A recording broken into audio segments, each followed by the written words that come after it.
ओम नमो भगवते वासुदेवाय। ओम नमो भगवते वासुदेवाय। ओम नमो भगवते वासुदेवाय। नमो विष्णुपादाय कृष्ण प्रेष्ठाय भूतले श्रीमते भक्ति विकास स्वामिनिति नामिने। नमो विष्णुपादाय कृष्ण प्रेष्ठाय भूतले श्रीमते भक्ति वेदांत स्वामिनिति नामिने।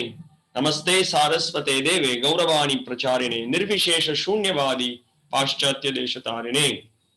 जय श्री कृष्ण चैतन्य प्रभु नित्यानंद श्री अद्वैत गदाधर श्रीवासादि गौर भक्त वृंद।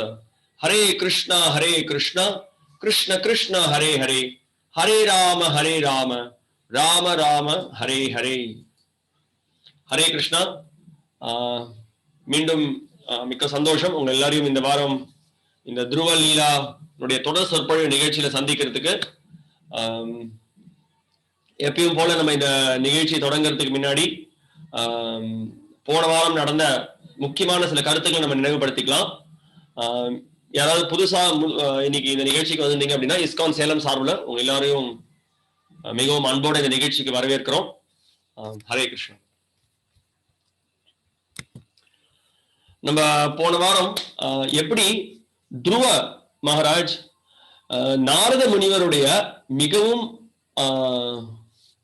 உன்னதமான அறிவுரைகளை முழு நம்பிக்கையுடனும் நல்ல தீர்க்கமான மனதுடனும் அவர் எப்படி அதை பின்பற்றினார் அப்படின்றத நம்ம பார்த்தோம். அவர் உறுதியான மிக முக்கியமான உறுதி எடுத்துட்டார். அந்த மதுவனத்துக்கு போய் எப்படி நாரத முனிவர் கொடுத்திருக்கக்கூடிய உபதேசங்களை நம்ம பின்பற்றணும் அப்படின்றதுல அவருக்கு நல்ல ஒரு நம்பிக்கை இருந்தது. அந்த நம்பிக்கையை நல்ல திருடமாக அவர் பின்பற்றினார். அதை நம்ம பார்த்தோம்.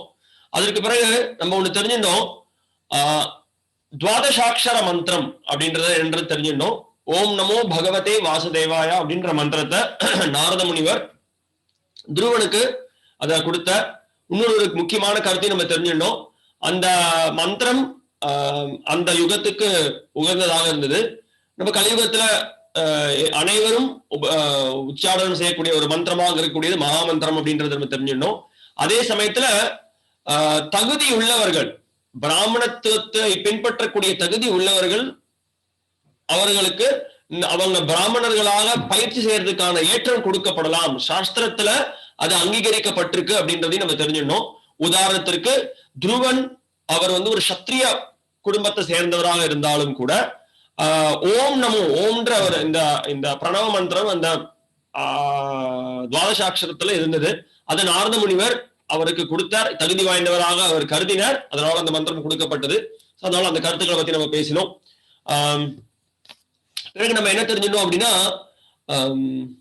எப்படி இந்த கலியுகத்துல குறிப்பா பகவானுடைய திருநாம உச்சாடனம், அதற்கு பிறகு அவருடைய நாமம் ரூபம் குணம் லீலைகள் நிறைந்த அவரை பத்தின அந்த சிரவணம், அதை கேட்கறது எந்த அளவுக்கு முக்கியத்துவம் அப்படின்றத நம்ம புரிஞ்சிடணும்.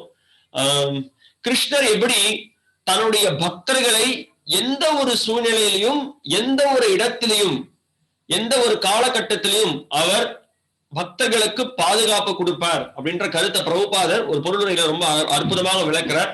அந்த கருத்தை நம்ம கேட்டோம். இன்னொரு முக்கியமான விஷயம் என்ன அப்படின்னா, நம்ம கலியுகத்துல பின்பற்ற வேண்டிய விரதங்கள் என்ன அப்படின்றத நம்ம தெரிஞ்சிடணும்.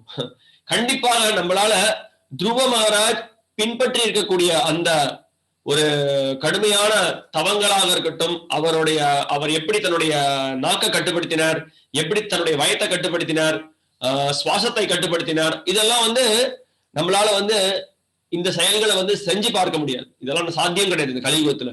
ஆனாலும் நம்ம மிகவும் சிறிய அளவுல நம்மளும் விரதங்களை கடைபிடிக்கிறோம், நம்மளும் சில தவங்களை புரிகிறோம் இந்த கலியுகத்துல. நம்மளுக்கு குறிப்பா இந்த ஹரே கிருஷ்ண இயக்கத்துல ஸ்ரீல பிரபுபாதர் 4 கட்டுப்பாட்டு விதிமுறைகளை கடைபிடிக்கிறது. தினசரி அதிகாலையில எழுந்துகிறது, பகவானுடைய திருநாமத்தை உச்சாரணம் செய்யறது, பகவானுடைய நாம சங்கீர்த்தனத்தை எல்லாருக்கும் கொடுக்கறது, கிருஷ்ண பிரசாதத்தை மட்டும் ஏத்துக்கிறது. 4 கட்டுப்பாட்டு விதிமுறைகள் என்ன? தவறான பாலுறவுல ஈடுபடாம இருக்கிறது, சூதாட்டத்தில் ஈடுபடாம இருக்கிறது, மாமிசங்களை சாப்பிடாம இருக்கிறது, போதைப் பொருட்களை எடுத்துக்காம இருக்கிறது. இந்த 4 கட்டுப்பாட்டு விதிமுறைகளை கடைபிடிப்பதன் மூலமாக என்ன ஏற்படுறது? நம்ம தர்மத்தின் தூண்களை மீறாம இருக்கிறதுக்கு நம்மளுக்கு இது உதவுறது. ஆனா மிகவும் முக்கியமான உறுதுணையாக நம்மளுடைய ஆன்மீக வாழ்க்கைக்கு ஏற்றம் கொடுக்கக்கூடிய முக்கியமான பயிற்சி என்ன நம்மளுக்கு? பகவானுடைய திருநாம உச்சாடனம். ஹரே கிருஷ்ண கிருஷ்ண கிருஷ்ண ஹரே ஹரே, ஹரே ராம ராம ராம ஹரே ஹரே அப்படின்ற இந்த திருநாம உச்சாரணத்தை நம்ம தீவிரமா ஈடுபடுறோம். சோ அப்படி நம்ம பகவானோட திருநாம உச்சாரணத்துல ஈடுபடுவதன் மூலமாக கிருஷ்ணர் திருப்தி அடைகிறார். தினசரி நம்ம இந்த சிரவணத்தை ஈடுபடுறது. சோ இந்த கட்டுப்பாட்டு விதிமுறைகள் எல்லாம் நம்ம கடைபிடிக்கிறோம். நம்ம கிருஷ்ண பிரசாதம் மட்டும் ஏத்துக்கிறோம். பகவான தினசரி கீதையில கிருஷ்ணன் சொல்ற மாதிரி அவருக்கு நமஸ்கரிக்கிறோம், அவருடைய நாமத்தை உச்சாரணம் பண்றோம், அவரை நம்ம புகழ்ந்து நம்ம அவரை பாடுறோம். அது மட்டும் இல்லாம அவருக்கு நைவேத்தியம் பண்ணப்பட்ட பிரசாதத்தை மட்டும் ஏத்துக்கிறோம். அது நம்ம அதிகமா கூட சாப்பிடலாம், ஆனா மத்த விஷயங்கள் நம்ம சாப்பிடுறது கிடையாது. கிருஷ்ண பிரசாதம் மட்டும்தான் ஏத்துக்கிறோம் அப்படின்ற கருத்துக்களை பத்தி நம்ம கேட்டோம். அப்புறம் இன்னொரு முக்கியமான ஒரு விஷயம், துருவ மகாராஜ் தன்னுடைய அந்த கடுமையான தவத்தின் மூலமாக அந்த தவத்தினுடைய நோக்கம் என்னவாக இருந்தது நம்ம ஞாபகம் வச்சுக்கணும். நம்ம எந்த தவம் புரிஞ்சாலும் எந்த விரதங்களை கடைபிடிச்சாலும் அதனுடைய நோக்கம் என்ன? ஆராத்யோ யதிஹரி தபஸ்யா ததக்கிம் ந ஆராத்யோ யதிஹரி தபஸ்யா ததக்கிம். ரொம்ப தெளிவாக சொல்லப்பட்டிருக்கு ஹரிபக்தி சுத்தோதயால. நம்ம ஆராத்யோ யதி ஹரி தபஸ்யா ததக்கிம், ஹரிய ஆராதனை பண்ணிட்டோம்னு சொன்னா, பகவான் ஹரிய வழிபடுறோம்னு சொன்னா மத்த எந்த தவங்களையும் நம்ம கடைபிடிக்கிறதுக்கான அவசியம் இல்லை. ந ஆராத்யோ யதி ஹரி தபஸ்யா ததக்கிம், நம்ம பலவிதமான தவங்களை புரிஞ்சு ஹரியை ஆராதிக்கலன்னா அதுவும் பிரயோஜனம் இருக்கு. இங்க குறிப்பாக துருவ மகாராஜர் நாரத முனிவருடைய அறிவுரையின் பெயர்ல அவர் ஏதோ மனசுக்கு தோணின மந்திரத்தை உச்சாரணம் பண்ணல. எனக்கு என்ன தோணுதுன்னா, என்னை பொறுத்த வரைக்கும் நான் என்னுடைய குரு ஒரு குறிப்பிட்ட ஒரு பொருளை மனசுலயே நினைச்சுக்க சொன்னார். அந்த மனசுல நினைச்சுட்டு அந்த அந்த அதை அதுல மனதை ஒருநிலைப்படுத்த சொன்னார். அப்படின்னா நிறைய பேர் இன்னைக்கு என்னெல்லாமோ பயிற்சிகளை பண்றாங்க. ஆனா அப்படிப்பட்ட பயிற்சி அங்கீகாரம் பெற்றதா? அந்த பயிற்சியை பின்பற்றுவதனால உண்மையான பலனை பெற முடியுமா? அந்த பயிற்சியை அளிக்கக்கூடியவர் யார்? அவர் எந்த பயிற்சியை செஞ்சுட்டு இருக்கார்? அந்த பயிற்சியை அவர் செய்யறதுனால அவருடைய ஸ்தானம் என்ன? அவருடைய பரம்பரையில வந்த குருமார்கள் எந்த நிலையை அடைஞ்சாங்க? இதெல்லாம் நம்ம பார்க்கணும். அதனால நம்ம போன வாரம் நம்ம கேட்டோம், அந்த மந்திரமானது பரம்பரையில சம்பிரதாய விகினே மந்திரஸ்தே நிஷ்பலா அப்படின்றத நம்ம கேட்டோம். சம்பிரதாயத்துல அந்த மந்திரத்தை நம்ம ஒரு சம்பிரதாயத்துல வரக்கூடிய வழிமுறையை கொண்ட ஒரு குரு கிட்டே நம்ம மந்திரத்தை பெறல அப்படின்னா எந்த ஒரு மந்திரத்தை உச்சாரணம் பண்ணாலும் அது பலனற்றதாக போயிடும். சோ அந்த கருத்தை நம்ம கேட்கணும். சோ துருவ மகாராஜ் அங்கீகாரம் பெற்ற ஒரு ஆச்சாரியரான நாரத முனிவர்கிட்ட அதை பெற்ற, அப்படிப்பட்ட அந்த மந்திரங்களை பெற்று அதை தீவிரமாக கடைபிடிச்சு அதை பக்தியோட அவர் அந்த செயல்களை முழு மனதோட பகவானுடைய தியானத்தில் ஈடுபட்டதுனால என்ன ஏற்பட்டது? பகவானுடைய கவனம் திசை திருப்பப்பட்டது. சோ அதாவது நிறைய தடவை ஸ்ரீல பக்தி சித்தாந்த சரஸ்வதி டாக்கூர் ஸ்ரீல பிரபுபாதுடைய குரு சொல்லுவார், நம்ம கடவுளை பார்க்கறதுக்கு முயற்சி பண்ண தேவையில்லை, நம்ம சேவைகளை எப்படி செய்யணும் அப்படின்னா நம்ம பண்ணக்கூடிய சேவை அவ்வளவு பக்குவமாக பகவானுடைய திருப்திக்கோசரம் நம்ம செஞ்சோம் அப்படின்னா நம்மளுடைய செயல்கள் மூலமாக கிருஷ்ணர் திருப்தி அடைந்து நம்மளுக்கு அவர் தரிசனம் தரார். அதுதான் துருவனுக்கு நடந்தது. அது மட்டும் இல்லாம அவருடைய ரொம்ப பலமான அந்த தீவிர தவங்களை புரிஞ்சதுனால இந்த பிரபஞ்சத்திற்கே நடுக்கம் ஏற்பட்டது. அங்க இருக்கக்கூடிய தேவர்களாலெல்லாம் மூச்சு விட முடியல. சோ அப்பேற்பட்ட ஒரு பெரிய ஒரு சூழ்நிலை ஏற்பட்டதுனால அவங்க எல்லாரும் என்ன பண்ணாங்க, பகவான் விஷ்ணு கிட்ட போய் தன்னுடைய நமஸ்காரங்களை தெரிவிச்சு தயவு செய்து எங்களுக்கு உதவுங்க அப்படின்னு சொல்லி அவர்கிட்ட போய் யாசிச்சாங்க. அதற்கு பிறகு பகவான் விஷ்ணு என்ன பண்ணார், நீங்க யாரும் கவலைப்படாதீங்க, இந்த துருவன் உடைய ஏகாந்த பக்தியின் காரணத்தினால இப்படிப்பட்ட ஒரு சூழ்நிலை ஏற்பட்டிருக்கு, நீங்க கவலைப்படாதீங்க, மிக விரைவில் நான் போய் அவனை சந்திச்சு அவனுக்கு நான் ஆசீர்வாதம் சொல்ல கொடுக்க போறேன். அது மட்டும் இல்லாம அவரை இந்த தவம் புரியறதை நான் நிறுத்த போறேன், அதான் நீங்க கவலைப்படாதீங்கன்னு சொல்லி எல்லாருக்கும் ஒரு தைரியத்தை கொடுத்து பகவான் விஷ்ணு அனுப்பி வைக்கிறார். இதுதான் இது வரைக்கும் நம்ம போன வாரம் கேட்டோம். இப்போ இந்த வாரம் குறிப்பாக இந்த பாகவதத்தினுடைய என்ன சொல்றது, பாகவதனுடைய சாரமாக அமைந்திருக்கக்கூடிய இந்த பிரார்த்தனைகள், பாகவதம் முழுக்க நிறைய பிரார்த்தனைகள் இருக்கு. நம்ம இது வரைக்கும் நம்ம பார்த்தோம், பீஷ்மனுடைய ஸ்துதி பார்த்தோம், குந்தியினுடைய ஸ்துதி பார்த்தோம், பல பக்தர்களுடைய ஸ்துதிகள் பாகவதம் இருக்கிறத நம்ம பார்த்திருக்கோம். இப்ப இந்த வாரம் துருவனுடைய ஸ்துதியை பத்தி நம்ம சிலது கேட்க போறோம். அதற்கு முன்னாடி என்ன நடந்தது ஓரிரு ஸ்லோகங்களை பார்த்துட்டு நம்ம துருவனுடைய ஸ்துதியை இந்த வாரம் ஆரம்பிக்கலாம். தொடர்ந்து இன்னொரு வாரம் 2 வாரம் கூட அந்த ஸ்துதிகளை நம்ம அவர் என்ன பிரார்த்தனை பண்றார், எப்படி பகவானை புகழறார், எப்படி பகவான் அவரை புகழறதன் மூலமாக அவர் எப்படி திருப்தி அடைகிறார் போன்ற கருத்துக்களை நம்ம தெரிஞ்சுக்கலாம். ஸ்லோகம் 9வது அத்தியாயம் 4வது ஸ்கந்தம் 2வது ஸ்லோகத்தில் நம்ம படிக்க போறோம். இந்த அத்தியாயத்துல குறிப்பாக நம்ம என்ன பார்க்க இருக்கோம் அப்படின்னா, துருவர் அவர் வெளிப்பட்ட பிரார்த்தனைகள், அது மட்டும் இல்லாம எப்படி இந்த பிரார்த்தனைகள் எல்லாம் அவர் வெளிப்படுத்திய பிறகு பகவானுடைய ஆசீர்வாதத்தை பெற்று திருப்பியும் வீடு திரும்புறார். அப்புறம் தன்னுடைய குடும்பத்தில் இருக்கக்கூடியவர்கள் எல்லாரையும் அவர் சந்திச்சு அவர் எப்படி ராஜ்யத்தை தொடங்க போறார் அப்படின்றது இந்த அத்தியாயத்துல விளக்கப்பட்டிருக்கு. நம்ம அந்த கருத்துக்களை எல்லாம் நம்ம கேட்கலாம். சவைடியா யோக விபாக தீவ்ரயா ஹிருத்பதம் கோஷே ஸ்புரிதம் தடித் பிரபம் திரோஹிதம் சஹசைவோபலக்ஷ்ய பஹிஸ்திதம் தத் அவஸ்திதம் ததர்ஷ. இங்க துருவன் என்ன பண்றாரு அப்படின்னா, தன்னுடைய தியானத்துல ஆழ்ந்து ஈடுபட்டு இருக்காரு. அந்த தியானத்துல ஈடுபட்டு இருக்கும் போது என்ன நடக்கிறது அப்படின்னா, இங்க என்ன நடந்துட்டு இருக்கு, தியானம் புரிஞ்சுட்டு இருக்காரு. தியானம் புரியும்போது உள்ளுக்குள்ள தீர்க்கமா பகவான நல்ல தரிசனம் அவருக்கு தெரியுது. அவர் நல்லா அவர் பார்த்துட்டு இருக்காரு. அப்படி ஆழ்ந்து தியானத்துல பகவானை பார்த்துட்டு இருக்காரு. ஆனா அப்படி ஆழ்ந்து தியானத்துல பகவானை பார்த்துட்டு இருக்கும்போது சட்டுன்னு பகவான் அவருக்கு அவர் ஹிருதயத்துல காட்சி அளிக்கிறது. அந்த சம்பவத்துல பகவான் மறைஞ்சு போயிட்டார். அவரால் பார்க்க முடியல பகவானை. என்னடா நம்ம பகவானை இப்படி நம்ம பார்த்துட்டு இருக்கோம், திடீர்னு பார்க்க முடியலையே, என்ன பண்றது தெரியும். அந்த தியானம் கலைஞ்சு கண்ணை திறக்கிறார். கண்ணை திறந்த உடனே சாக்ஷாத் எந்த பகவான் விஷ்ணுவை தியானம் பண்ணிட்டு இருந்தாரோ அவர் முன்னாடி, அவரோட ஹிருதயத்துல வழிபட்டு இருந்தவர் அவர் முன்னாடி அவர் தோன்றார். சோ பிரபுபாதர் இந்த பொருளுரையில அற்புதமான கருத்துக்களை விளக்குறார்.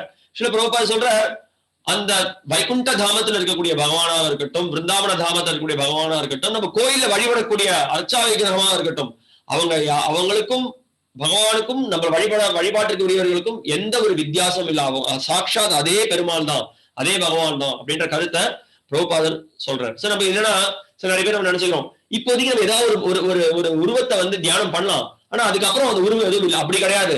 நம்ம யார தியானம் பண்றோமோ பெருமாள் அதே ரூபத்துல காட்சி அளிக்கிறார் நம்மளுக்கு. அவர் சுயமா இறங்கி வரார். சோ அதனால இந்த கருத்தை நம்ம நினைவு வச்சுக்கணும். பிரபுபாதர் ரொம்ப அழகாக விளக்குறார்.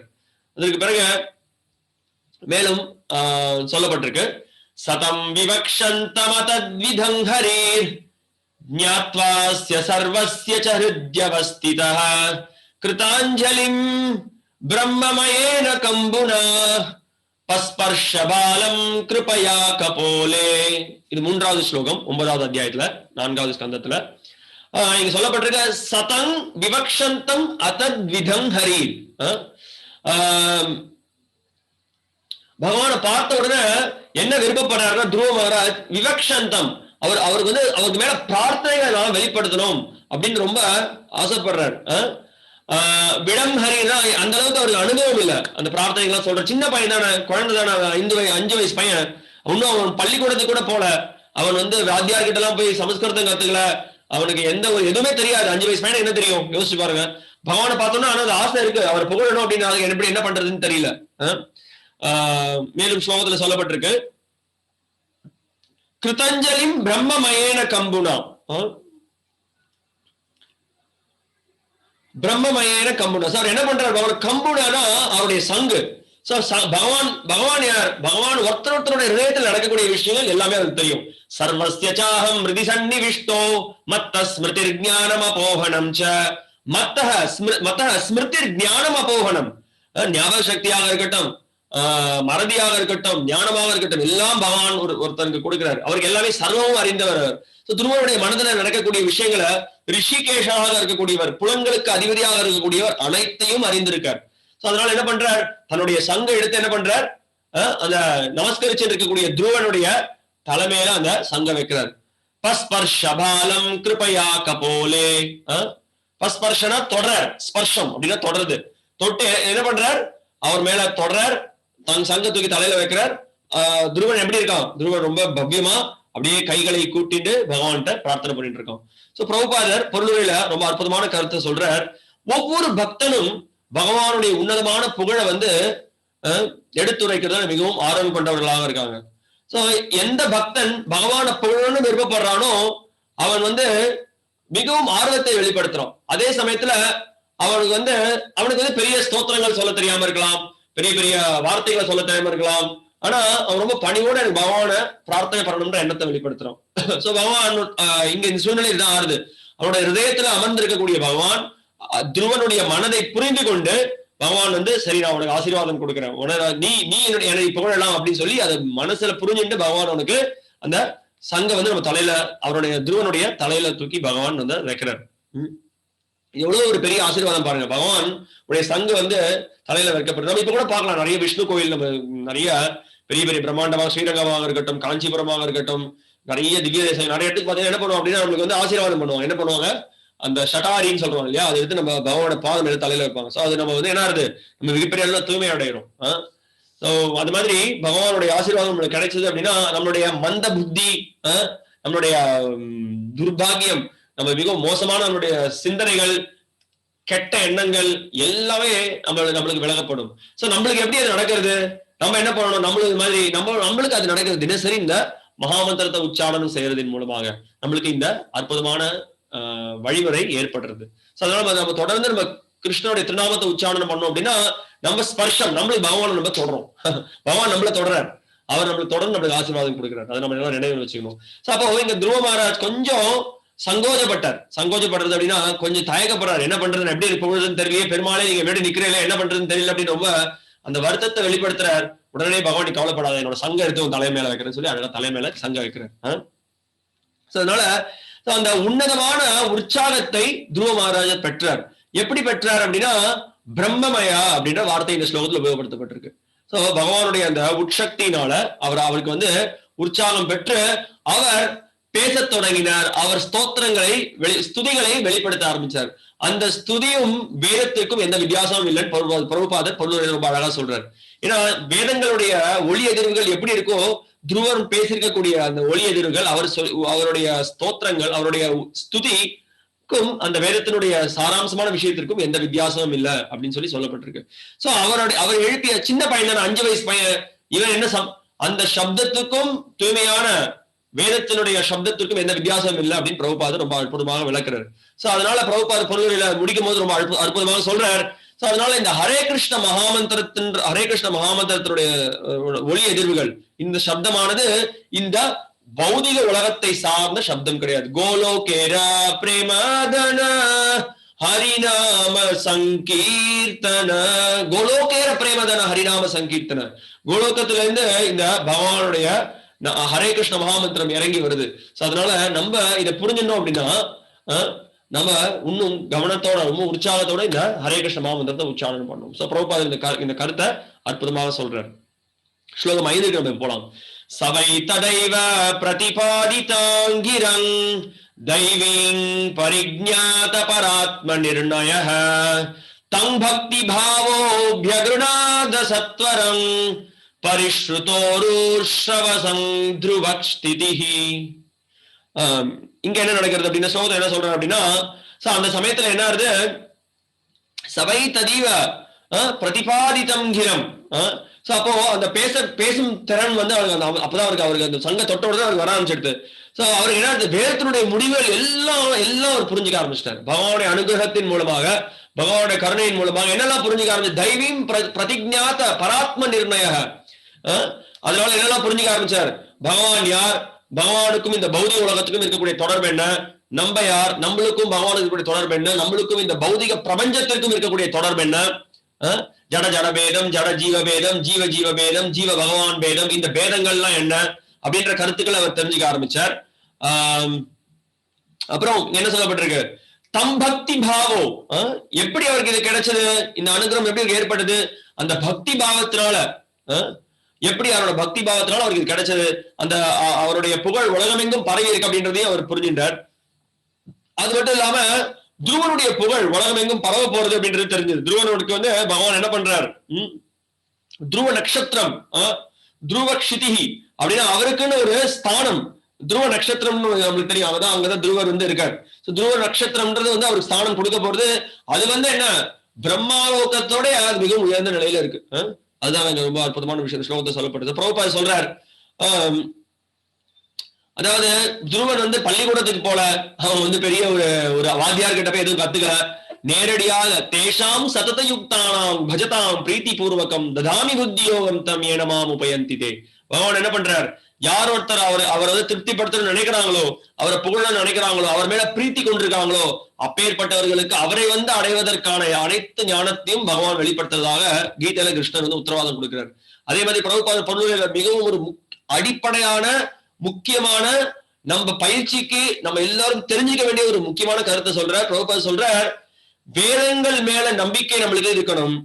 நம்மளுக்கு எவன் ஒருவனுக்கு ஆச்சாரியன் மேல நம்பிக்கை இருக்கோ, பகவான் மேல ஆச்சாரிய மேலையும் ஆச்சாரிய மேல இருக்கக்கூடிய நம்பிக்கை, பகவான் மேல இருக்கக்கூடிய நம்பிக்கை, ரெண்டு நம்பிக்கை மிகவும் அவசியம். அப்பேற்பட்டவனுக்கு தான் வேதத்தினுடைய முடிவு வெளிப்படுத்தப்படும்.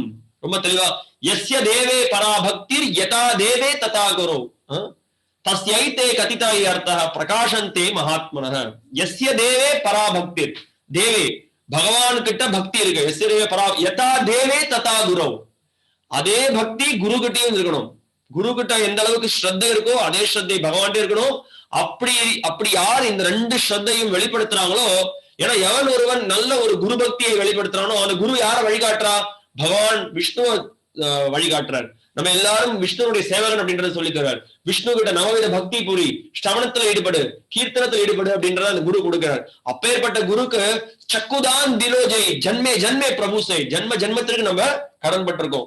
அவர் தான் நம்மளுக்கு திவ்யமான ஞானத்தை கொடுக்கிறார். அந்த திவ்யமான ஞானத்தை அவர் கொடுக்கறதுனால நம்ம ஹிருதயத்தில் இருக்கக்கூடிய எல்லா விதமான அறியாமையும் அகற்றப்படுறது. பிரேம பக்தி ஜாகா ஹோய்த்தே அவித்யா விநாச ஜாத்தே. அதுதான் இங்க முக்கியமான கருத்து. அதனால பிரபுபாதர் இந்த கருத்தை மிகவும் அதற்கு முக்கியத்துவம் கொடுக்கிறார் இந்த பொருளுரையில.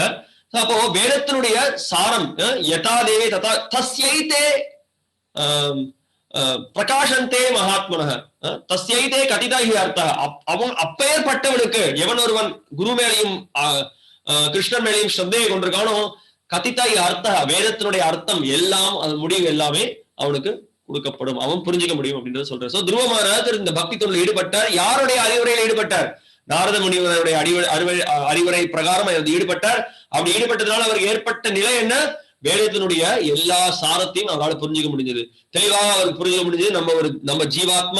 நம்ம ஜீவாத்மாவா இருக்கக்கூடிய நம்ம எல்லாரும் நித்திய கிருஷ்ண ஜீவேர ஸ்வரூபோய் கிருஷ்ணேர நித்திய தாஸ். நம்ம எல்லாரும் ஜீவன்களாக இருக்கக்கூடிய நம்ம எல்லாரும் கிருஷ்ணனுடைய நித்திய தாசர்கள் அப்படின்ற கருத்து அவரால் புரிஞ்சுக்க முடிஞ்சது.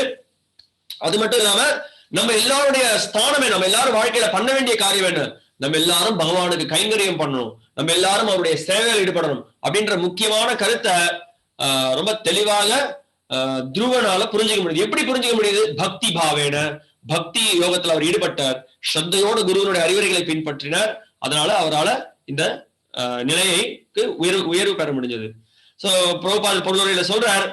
அதே சமயத்துல இப்ப நம்ம இந்த ஒரு சம்பவத்திலிருந்து ஒரு முக்கியமான கருத்தை தெரிஞ்சுக்கலாம். என்ன தெரிஞ்சுக்கலாம் அப்படின்னா, யாராவது ஒருத்தர் பகவான புகழறார், பகவானுக்கு உன்னதமான சேவை புரிகிறார், பெரிய கோயிலை கட்டுறார், கடுமையாக உழைத்து கோயிலை கட்டுறதுன்னா அவ்வளவு எளிமையான விஷயம் கிடையாது. நிறைய பேரை சந்திக்கணும், நன்கொடை வசூலிக்கணும், அப்புறம் கோயிலை கட்டுறதுக்கான முயற்சியில் ஈடுபடணும், அதுல நிறைய இன்னல்கள் ஏற்படும், தடை இடை, இது ஒரு பெரிய ஒரு காரியம். இது வந்து என்னன்னா, இதோடைய விஷயம் என்ன அப்படின்னா, குருவனுடைய அனுகிரகம் இருக்கு, கிருஷ்ணனுடைய அனுகிரகம் இருக்கு. சோ பிரபுபாதா சொல்றாரு, பகவானை புகழறதுக்கும் சரி, புஸ்தகங்களை எழுதுறதுக்கும் சரி, பெரிய பிரச்சார நிகழ்ச்சியில் ஈடுபடுறதுக்கும் சரி, பகவானுடைய அனுகிரகம் தேவை, அவருடைய காரணமற்ற கருணை தேவை. அதுதான் பிரபுபாதா சொல்றாரு. காரணமற்ற கருணையினாலதான் ஒருத்தனால பகவானை புகழ முடியும், ஒருத்தரால பகவானுடைய சேவை இடைவிடாமல் ஈடுபட முடியும். அதனால எப்பயுமே நம்ம பகவானுடைய காரணமற்ற கருணைக்கு நம்மளுடைய நன்றியை வெளிப்படுத்திட்டு இருக்கணும் அப்படின்ற கருத்தை பிரபுபாதர் ரொம்ப அழகா சொல்றோம். இப்ப ஸ்லோகம் 9வது அத்தியாயம் 6வது ஸ்லோகத்துக்கு நம்ம போறோம். இப்பதான் துருவ ஸ்துதி தொடங்குறது, துருவருடைய பிரார்த்தனை தொடங்க ஆரம்பிக்கிறது. துருவ உவாச்ச யோந்த பிரவிஷ்ய மம வாசமிமாம் பிரசுப்தாங் சஞ்சீவயத்யகில சக்திதரஸ்வதாம்னா அன்யாங்ஸ்ச ஹஸ்தசரண ஸ்ரவணத்வகாதீன் பிராணான் நமோ பகவதே புருஷாய துப்யம். துருவ சொல்றார், ரொம்ப அழகா இந்த இடத்துல எடுத்து முதல் ஸ்லோகத்திலே சொல்றார், யோந்த பிரவிஷ்ய மம வாச்சம், இமாங் பிரசுப்தாம். இங்க சொல்றார், மிகவும் சக்தி வாய்ந்த பகவானே, நீங்க எனக்குள்ள நீங்க இப்ப பிரவேசிச்சிருக்கீங்க. நீங்க உள்ள வந்து நேரத்துல பகவான் இருக்கார். ஆனாலும் இப்ப என்ன பண்றார், தன்னுடைய சங்க வச்சதுனால என்ன பண்றார், பகவான் வந்து உண்மையிலேயே அவருக்கு உள்ளுக்குள்ள அவருக்கு சக்தியை கொடுக்கிறார். சஞ்சீவயத் அகில சக்தி தரஸ்வதாம்னா, ஸ்வதாம்னா உங்களுடைய உட்சக்தியின் மூலமாக தூங்கிட்டு இருந்த என்ன எழுப்பியிருக்கீங்க நீங்க அப்படின்ற. தூங்கின்ற என்னுடைய புலங்கள்லாம், என்னோட கைகள்ல சக்தி இல்லாம இருந்தது, என்னோட காதுல சக்தி இல்லாம இருந்தது, கண்கள்ல சக்தி இல்லாம இருந்தது, நாக்குல சக்தி இல்லாம இருந்தது, உன்னுடைய உடல்ல சக்தியற்றவனாக இருந்த எனக்கு நீங்க சக்தியை கொடுத்திருக்கீங்க. உங்களுடைய உட்சக்தியின் மூலமாக எனக்கு இந்த சக்தி கிடைக்கப்பட்டது. அந்யாம்ஸ்ச ஹஸ்த சரண ஸ்ரவணத்வகாதீன், மத்த புலங்கள் எல்லாம் சக்தி இழந்திருந்தது, ஆனா நீங்க எனக்கு சக்தியை கொடுத்திருக்கீங்க. அப்படிப்பட்ட பகவானே உங்களுக்கு என்னுடைய நமஸ்காரம் தெரிவிச்சுக்கிறேன். பிராணான் நமோ பகவதே புருஷாய துப்யம். எனக்கு பிராணத்தை கொடுத்தீங்க நீங்க, அதுக்கு நான் உங்களுக்கு நமஸ்காரம் தெரிவிச்சுக்கிறேன் அப்படின்றத ரொம்ப அழகாக துருவ மகாராஜ் அவருடைய முதல் ஸ்லோகத்துல முதல் பிரார்த்தனையில அதை வெளிப்படுத்துறார். சில பிரபுபாதர் பொருளில அற்புதமான கருத்துக்களை வெளிப்படுத்துறார். நம்ம என்னன்றதை பார்க்கலாம். சில பிரபுபாதர் சொல்ற, அதாவது நம்மளுடைய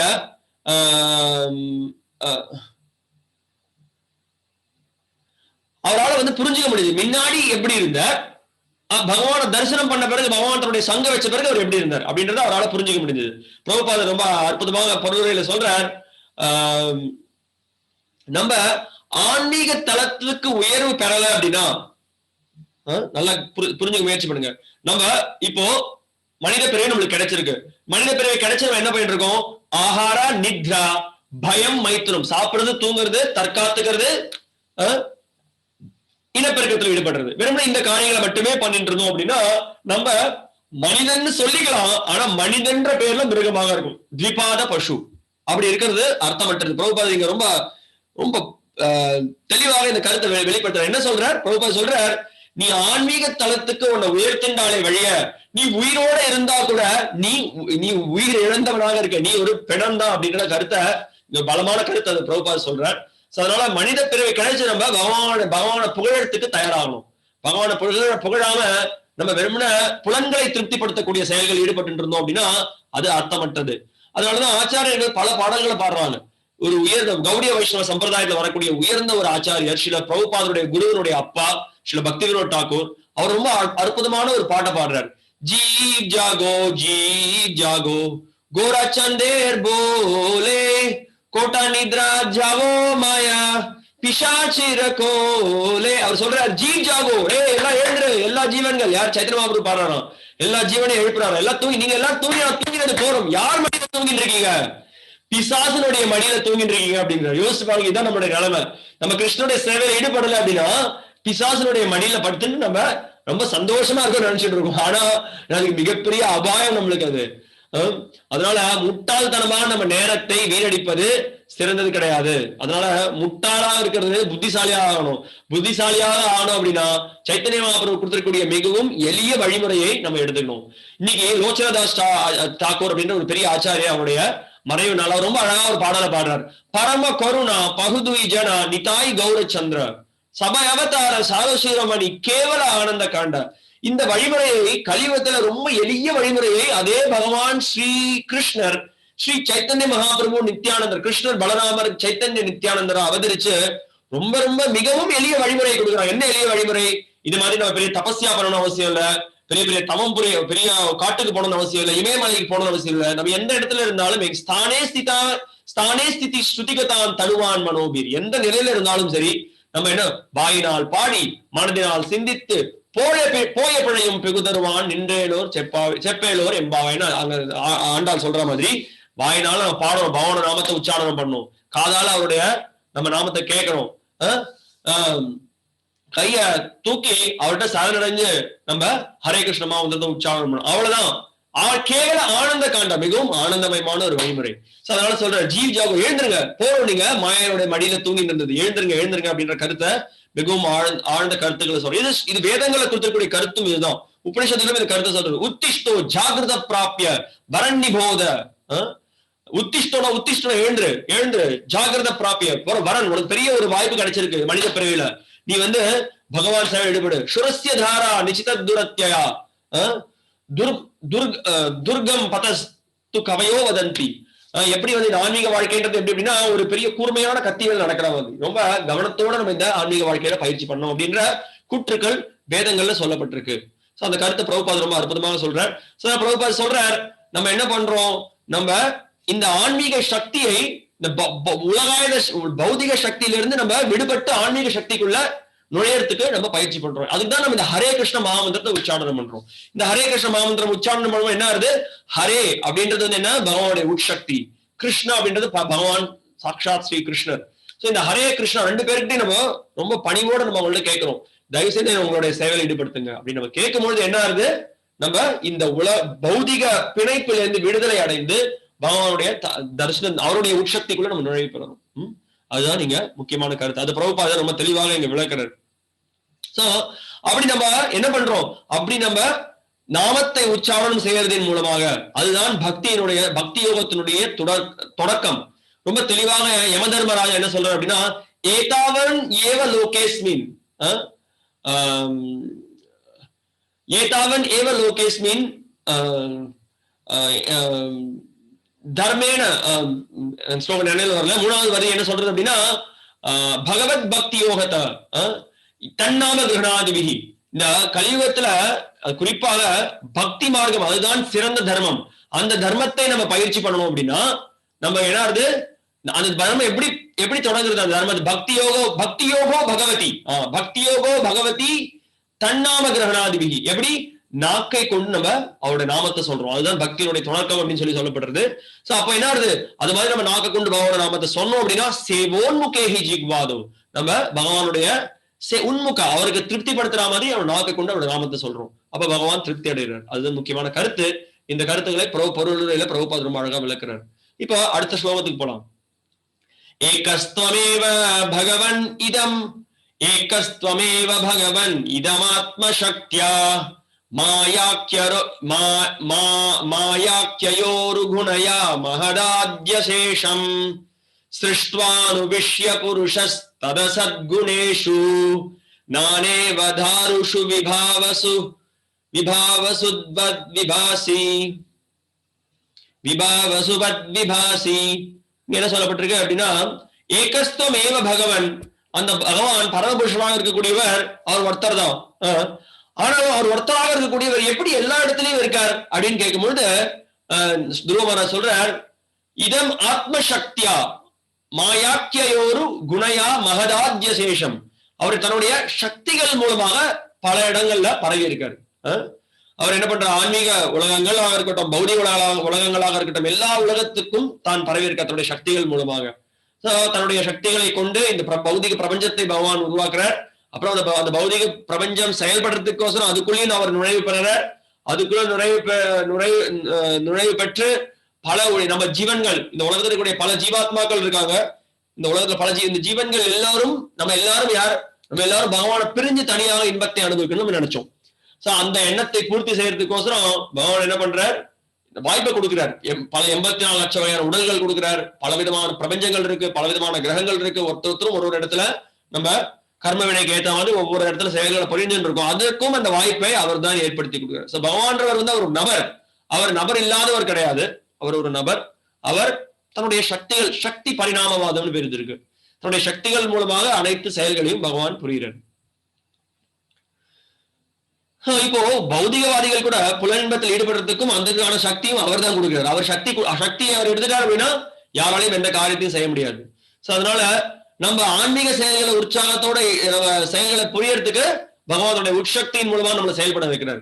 அதே சமயத்துல பௌதிக உலகத்துல காரியங்களை பண்றதுக்கு என்ன பண்றாங்க, நிறைய பேர் அவங்க மாயா சக்தியை கொண்டு அந்த காரியங்கள் ஈடுபடுறாங்க. மாயினால அவங்க திசை திருப்பப்படுறாங்க. அதான் துருவ மகாராஜ் ரொம்ப அழகா அந்த கருத்தை இந்த ஸ்லோகத்தை விளக்குறாரு. அடுத்த ஸ்லோகத்துக்கு போலாம்.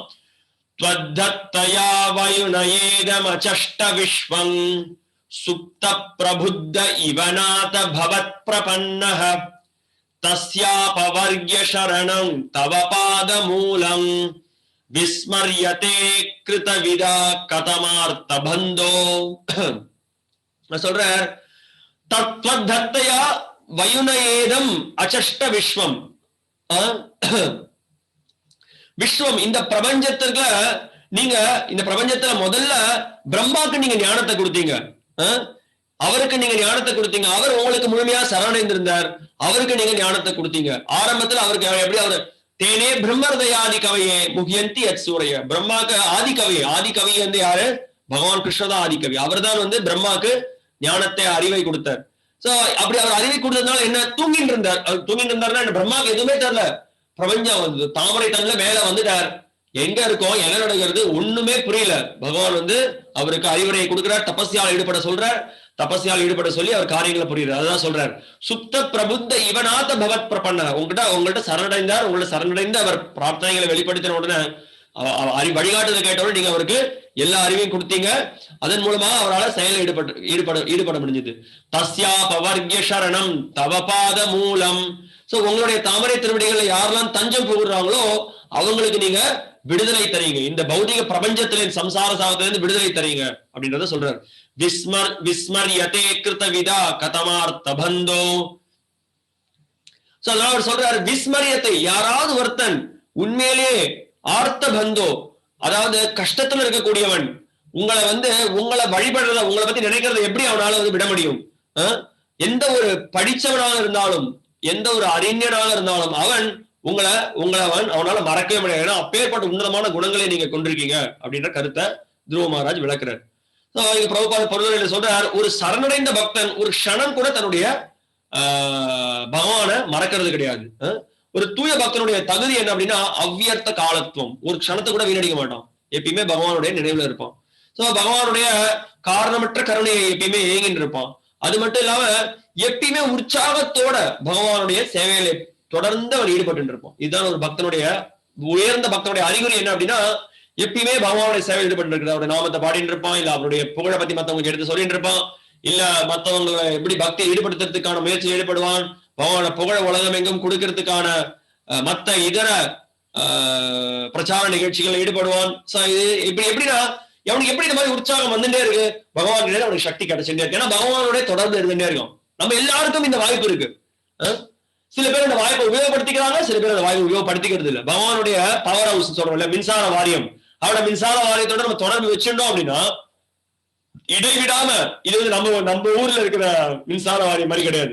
அப்பப்போ ஏதாவது பிரச்சனை ஒண்ணு கிடையாது, தொடர்ந்து வந்துட்டே இருக்கு அவர்கிட்ட இருந்து. அவருடைய சக்தி அனந்த சக்தியை கொண்டிருக்கக்கூடியவர், எண்ணில் அடங்காத எல்லைக்கு உட்படாத சக்தியை கொண்டிருக்கார். சோ அவரோட சக்தியோட நம்ம தொடர்பு கொண்டோம் அப்படின்னா நம்மளுக்கு முழு உற்சாகமும் நல்ல ஒரு ஆர்வமும் இருக்கும். அவருடைய தொடர்பு இல்லை அப்படின்னா நம்ம பலகீனமானவர்களா ஆயிடுவோம். சோ அதான் கருத்து. பிரபுபா சொல்றார், சனக சனாதன பிரம்மா போன்றவர்கள் எல்லாரும் இந்த பிரபஞ்சத்துல பகவானுடைய கருணையை கொண்டு அவங்களால அறிவை பெற முடிஞ்சது அப்படின்ற கருத்தை பிரபுபாத பொருள் சொல்றார். சோ பிரபுபாதர் ஒரு அற்புதமான கருத்தையும் சொல்றார். இந்த இடத்துல குறிப்பா இந்த ஸ்லோகத்துல ஆர்த்த பந்து அப்படின்றத இங்க துருவன் வெளிப்படுத்துறார். ஆர்த்த பந்துனா இங்க என்ன அர்த்தம், அதாவது வருத்தத்துல இருக்கக்கூடியவன், மிகவும் கஷ்டத்துல இருக்கக்கூடியவனுக்கும் எப்பயுமே உறுதுணையா இருக்கக்கூடியவர் யார்? பகவான். ஏற்கனவே நம்ம ஸ்லோகத்தை பார்த்தோம், இந்த பிரபஞ்சத்துல எந்த மூலையில எங்க இருந்தாலும், எந்த ஒரு இடத்துல இருந்தாலும் பகவான் தன்னுடைய பக்தர்களை ரட்சிக்கிறார், அவங்களுக்கு ஆசீர்வாதம் கொடுக்கிறார். அப்பேற்பட்ட பகவான் மேல நம்ம நல்ல கவனத்தோட நம்ம அவருடைய பக்தி தொண்டை வெளிப்படுத்தணும். சோ அதனால சொல்றாரு, ஒரு பக்தன் என்னைக்குமே பக்குவ அறிவுல இருக்கான் அப்படின்னா அதற்கான அடையாளம் என்ன அப்படின்னா எந்த ஒரு க்ஷணமும் பகவானுடைய சேவையை வந்து அவன் கைவிடவே மாட்டான், மறக்கவே மாட்டான், இப்பயும் பகவத் சேவை ஈடுபட்டுட்டே இருப்பான் அப்படின்ற கருத்தை பிரபுபாதர் பொருளில் அற்புதமா விளக்குறார். ஸ்லோகம் 9. நூனம் விமுஷ்டமதயஸ்தவமாயயாதே ஏத்வாங் பவாப்யய விமோக்ஷணமன்ய ஹேதோஹ அர்ச்சந்தி கல்பகதரும் குணபோபபோக்யம் இச்சந்தி யத் ஸ்பர்ஷஜம் ஹிரயே பிந்ரணாம் நிறையே பிந்ரணாம் சொல்றார். நூனம், எவன் ஒருவன் நூனம் விமுஷ்ட மதய ஸ்தவமாயாதே, மாயனுடைய தாக்கத்தினால விமுஷ்டன்ற வார்த்தை இங்க உபயோகப்படுத்தப்பட்டிருக்கு. விமுஷ்ட மத்தையா அப்படின்னா எவன் ஒருவன் புத்திசாலித்தனத்தை இழந்துட்டானோ, எவன் புத்திசாலித்தனத்தை இழந்துட்டான், மாயனுடைய தாக்கத்தினால, மாயனுடைய பிடியில சிக்கின்றதுனால அவன் புத்திசாலித்தனத்தை இழந்துட்டான். அதனால என்ன ஆகுது, அந்த புத்திசாலித்தனத்தை இழந்ததுனால அவன் பிறப்பு இறப்புன்ற சுழற்சிக்குள்ள மாட்டின்றான். அதான் இங்க பிரச்சனை. வீடு பேரு பெடாம பிறப்பு இறப்புன்ற சுழற்சிக்குள்ள மாட்டின்றோம் அப்படிங்கிறார். அர்ச்சந்தி கல்பக தரும் குணபோக போக்கியம், குணப உபபோக்கியம் அப்படின்னு என்ன இருக்கு அப்படின்னா, இங்க என்ன சொல்லப்பட்டிருக்கு, கேவலம் வெறும் புல இன்பத்தையே மையமா கொண்டு வாழ்க்கையை நடத்த ஆரம்பிச்சிடுறோம். அப்படி புல இன்பத்தை கொண்டு வாழ்க்கையை நடத்துறான். அது மட்டும் இல்லாம என்ன பண்றான், பகவான் கிட்ட போய் என்ன பண்றான், அவன் கேட்கறதுலாம் என்ன, எனக்கு நீங்க எனக்கு தனம் தேகி, ரூபம் தேகி, பாரியவதி தேகி, எனக்கு செல்வம் கூட, எனக்கு நல்ல மனைவி கூட, எனக்கு நல்ல இருக்கிறதுக்கு இடம் கூட, எனக்கு நல்ல வசதிகளை ஏற்படுத்தி கூட, எனக்கு எந்த விதமான கஷ்டத்தையும் கொடுக்காத, இதெல்லாம் நீ கொடுத்துட்டே உன்னை மறந்து நான் எப்பயுமே தனித்து நான் இன்பத்தை அனுபவிக்க முயற்சி பண்றேன் அப்படின்னு சொல்லி இன்பத்தை அனுபவிக்க முயற்சி பண்றான். ஆனா அவன் என்ன வாங்குறான், அடிதான் வாங்குறான். அதான் நடக்கிறது. இதெல்லாம் யாரு இதான் நம்மளோட நிலைமை, இப்படிதான் இருக்கும். நம்ம அதனால இந்த ஒரு கருத்தை நம்ம மனதில இருந்து வெளியில எடுக்கணும். பகவான்கிட்ட போயிட்டு நம்ம இதை கூட அதை கூட கேட்காம அவர்கிட்ட போயிட்டு எனக்கு உங்களுடைய தூய பக்தியை கொடு, உங்களுடைய சேவையில எப்பவுமே ஈடுபடணும் அப்படின்ற கருத்துக்கள் நம்ம பகவான்கிட்ட கேட்கணும். அது மிகவும் முக்கியம். அதனால இங்க துருவ மகாராஜ் சொல்றார், அப்படி பட்டவன் எவன் ஒருவன் இந்த மாதிரியான ஒரு பிரார்த்தனை பண்றானோ அது ஒரு நரக சூழ்நிலையை தான் அவன் ஏற்படுத்திக்கிறான் அப்படின்னு சொல்லி சொல்றார். அவர் சொல்றாரு, ஒரு நரகத்துல இருக்கிறவனுக்கு கூட அப்படிப்பட்ட ஒரு வாழ்க்கை ஏற்படும் புலன்பத்துல அனுபவிக்கிறது. அதனால புலன்பத்தை அனுபவிக்கிறத பத்தி ஏன் நம்ம பகவான்கிட்ட கேட்கணும் அப்படின்றத துருவன் இங்க கண்டிச்சு பேசுறாரு. சோ இங்க ஒரு பக்கம் பார்த்து பிரபுபாத் சொல்ற பொருளுரையில ஒரு பௌதிக லாபத்தை எதிர்பார்த்து தான் துருவ மகாராஜர் விஷ்ணு கிட்ட வந்தார். ஆனா நம்ம பார்க்கலாம், விஷ்ணுனுடைய ஸ்பர்ஷத்தினால, அவரை தொட்டதுனால, அவருடைய பக்தியில் ஈடுபட்டதுனால என்ன மாற்றம் ஏற்பட்டது, உலகாயுத ஆசைகளிலிருந்து முழுமையாக விடுதலை அடைந்து அவர் பகவானை திருப்திப்படுத்தணும்ன்ற ஒரே ஒரு ஆசையை கொண்டு இங்க இருக்காரு அப்படின்ற கருத்தை பிரபுபாதர் ரொம்ப அற்புதமாக இந்த பொருளுரையில விளக்குறார். சொல்றார், துச்சம் இந்த உலகாயுத இன்பம் புல இன்பத்தை அனுபவிக்கின்றது ஒரு மிகவும் ஒரு கேவலம், ஒரு துச்சம் அப்படின்ற ஒரு விஷயத்த பிரபுபாதர் சொல்றாரு. அதனால சிறந்தது பகவானுடைய திருப்திக்கோசரம் பகவானுடைய வழிபாட்டில் ஈடுபடுறது. ஸ்லோகம் 10, யா நிவ்ருதி ஸ்தனுபிருதம் தவ பாத பத்ம தியானாத் பவஜ்ஜன கதாஸ்ரவணேன வஸ்யாத் சா பிரம்மணி ஸ்வமஹிமன்யபிநாதமாபூத் கிங் த்வந்தகாசி லுலிதாத் பததாங் விமானாத். சொல்லப்பட்டிருக்க, யா நிவ்ருதிஸ் தனுபிருதம் தவ பாத பத்ம, அதாவது உங்களுடைய தாமரை திருவடிகள்ல தியானம் பண்றதின் மூலமாக ஒரு தூய பக்தனுக்கு உயர்ந்த ஆனந்தம் கிடைக்கிறது. பிரம்மானந்தத்தோட அது மிகவும் உயர்ந்தது அப்படின்ற கருத்தை சொல்றாரு. அதாவது பிரம்மானந்தம்ன்றது என்ன, பிரம்மனோட இரண்டென கலக்கிறது. அந்த பிரம்மனோட இரண்டென கலக்கிறதுன்றத ஒரு பக்தன் என்னைக்குமே அதை நம்ம கனவு கூட நினைக்க மாட்டோம். சொல்றார், ஆனா இந்த உங்களுடைய தாமரை, அதாவது இங்க பாருங்க ரொம்ப அழகான ஸ்லோகத்தை சொல்லப்படுது, தவ பாத பத்ம தியானாத் பவ ஜனகதா ஸ்ரவணேன வாஸ்யாத், அதாவது உங்களுடைய கதைகளை கேட்கறது, உங்களுடைய உன்னதமான செயல்களை கேட்கறது, உங்களுடைய பக்திகளில் ஈடுபடுறது, உங்களுடைய தாமரை திருவடிகளை மனதை தியானிக்கிறது, அது உயர்ந்த ஆனந்தத்தை கொடுக்கக்கூடியது. அது பிரம்மானந்தத்தை ஒப்பிடக்கூட முடியாது அதோட அப்படின்ற கருத்தை சொல்றார். சோ அதனால அது மட்டும் இல்லாம மற்ற பிற கிரகங்களுக்கு நம்மளை உயர்த்திக்க முயற்சி பண்றது, சொர்க்கலோகத்துக்கு போறதுக்கு முயற்சி பண்றது, அதெல்லாம் முட்டாள்தனமான ஒரு செயல். கிம்து அந்த காசி லுலிதாத் பத்ததங் விமானாத், அதாவது எப்படின்னா அப்படிப்பட்ட ஒரு கிரகத்துக்கு மேல போக முயற்சி பண்ணோம்னா என்ன ஆகுது, அங்க இருந்து நம்ம கீழே விழதான் போறோம். ஏன்னா அதுவும் நிரந்தரமான பிரம்ம புவனாலோகா புனராவர்த்தினோ அர்ஜுனா, கிருஷ்ண சொல்ற கீதையில, பிரம்ம புவனாலோகா, இந்த சின்ன இந்த பூலோகத்தில இருந்து மேலோகம் வரைக்கும் இல்ல கீழோகங்கள் எல்லா லோகம் எங்க போனாலும் திருப்பியும் இந்த பௌதிக உலகத்துக்கு பிறப்பெடுக்க வேண்டியதான். அதனால சாஸ்வதமான ஒரு இடம் எது, எந்த இடத்துக்கு நம்ம போறோமோ அந்த இடத்துல நம்ம திருப்பி வரமாட்டோம். அதுதான் பகவானுடைய தாமம். பிரபுபாத பொருள் என்ன சொல்றாரு பார்க்கலாம். பிரபுபாத சொல்றார், அந்த காசி லுலிதாத் அப்படின்றதுக்கு முக்கியத்துவம் கொடுக்கிறார் இந்த பொருளுரையில. அதாவது காலத்தின் போக்குல கீதையில கிருஷ்ணர் ரொம்ப அழகா சொல்றார் 9வது அத்தியாயத்துல, ஷீனே புண்ணியே மர்த்தியலோகம் விஷந்தி, அதாவது பலவிதமான யாகங்கள் யஜ்யங்கள்லாம் பண்ணி ஒருத்தன் என்ன பண்றான், மேல போறான், சொர்க்கலோகம் வரைக்கும் போறான். சொர்க்கலோகத்துல அவனுடைய புண்ணியம் இருக்கிற வரைக்கும் அங்க இருப்பான். புண்ணியம் முடிஞ்ச உடனே அங்கேயும் திருப்பியும் வீழ்ச்சி அடைய வேண்டியதுதான். அதுதான் இங்க பிரபுபாத் சொல்றாரு. பௌதிக உலகத்துல இருக்கக்கூடிய எந்த ஒரு இடத்துக்கு போனாலும் திருப்பியும் இந்த இடத்துல வீழ்ச்சி அடைய வேண்டியதான் அப்படின்றார். அப்புறம் இங்க இந்த ஸ்லோகத்துல ஒரு வார்த்தை உபயோகப்படுத்தப்பட்டிருக்கு, பததான் விமானாத் அப்படின்னு சொல்லப்பட்டிருக்கு. விமானம்ன்றது என்ன, ஒரு பெரிய விமானம், ஏரோப்ளேன் சொல்றோம் இல்லையா. சோ அதனால இப்ப நம்ம அந்த மாதிரி ஒரு சூழ்நிலை யாருக்கும் ஏற்படக்கூடாது. ஏரோப்ளேன்ல போயிட்டே இருக்கும், திடீர்னு ஏரோப்ளேன்ல இருக்கக்கூடிய அந்த என்ன சொல்றது, அதுல இருக்கக்கூடிய அந்த பெட்ரோலோ அந்த டீசலோ அது ஆயிடுத்து வச்சுக்கோ, என்ன ஆகும், அப்படியே அந்த ஏரோப்ளேன் வந்து சரிஞ்சிடும் கீழே. அதே மாதிரி நம்மள்ட்ட இருக்கக்கூடிய புண்ணியம், தேதம் பூக்வா ஸ்வர்கலோகம் விஷாலம் ஷீனே புண்ணியே மர்த்தியலோகம் விஷந்தி ஏவம் திரை தர்ம அனுப்பிரபன்னா கதாகதம் காம காமாலபந்தே. கீதையில கிருஷ்ணன் அழகா சொல்றார். இந்த மாதிரி நம்ம அவ்வளவு சொர்க்கலோகத்துக்கு போனாலும் திருப்பியும் இந்த பௌதிக உலகத்துல வீழ்ச்சி அடைவோம். அதனால சொர்க்கலோகத்துக்கு போனோம், நாங்க போய் நல்ல அப்சராக்களோட நடனம் ஆடணும் அப்படின்ற கனவு காணாதீங்க. அப்படி கனவு காண்டா அது முட்டாள்தனம். ஏன்னா அப்புறத்துல அங்கேயே திரும்பி கீழே ஒரு அந்த புண்ணியம் முடிஞ்ச உடனே அப்படியே கீழே விழுந்துருவோம் நம்ம. அதனால அது ஒரு புத்திசாலித்தனம் கிடையாது அப்படின்ற கருத்தை ரொம்ப அழகாக பிரபுபாத பொருளுரையிட சொல்றேன். அடுத்த பிரார்த்தனை நம்ம பார்க்கலாம். பக்திங் முஹு பிரவஹதாம் த்வயிமே பிரசங்கோ பூயாத் அனந்தமஹதாம் அமலாசயானாம் ஏனாஞ்சசோல்வனம் உருவ்யசனம் பவாப்திம் வியசனம் பவாப்திம் நேஷ்யே பவத்குண கதாமிருதபானமத்தஹ. இங்க சொல்ற பக்திங் முஹு பிரவஹதாம் த்வயிமே பிரசங்கோ. சொல்ற பகவானே எனக்கு தயவு செய்து ஆசீர்வாதம் கொடுங்க, நான் உங்களுடைய பக்தர்களுடைய சங்கத்துல நான் வந்து எப்பயுமே உங்களுடைய உன்னதமான உங்களுடைய பக்தி தொண்டுல நான் ஈடுபட்டிருக்கணும், இடைவிடாம ஈடுபட்டிருக்கணும்.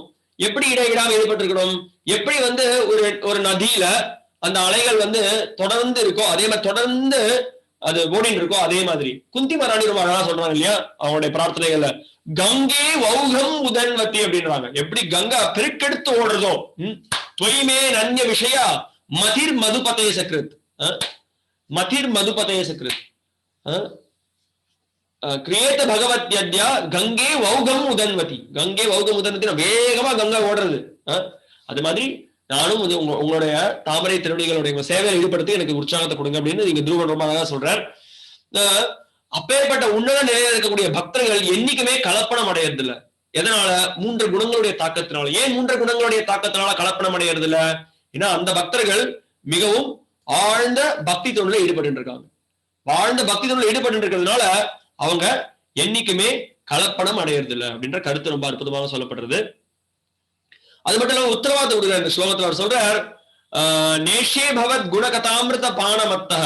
சரி, இது மாதிரி உங்களுடைய குணகதாமிரதத்தை நான் ஆழ்ந்திருந்தேன் அப்படின்னா அதனால எனக்கு என்ன ஏற்பட போறது அப்படின்னா நானும் இந்த மிகவும் அபாயகரமான இந்த பௌதிக சம்சார சாகரத்திலேருந்து நான் விடுதலை அடைவேன் அப்படின்னு சொல்றாரு. சோ நான் வந்து இந்த இடத்துல இந்த ஸ்லோகத்துல ரொம்ப ஒரு அற்புதமான கருத்து இங்க சொல்லப்பட்டிருக்கு. என்ன அப்படின்னா இங்க அவர் சொல்றாரு, நான் வந்து பித்து பிடிச்சு அலையணும். எதற்கு பித்து பிடிச்சு அலையணும்?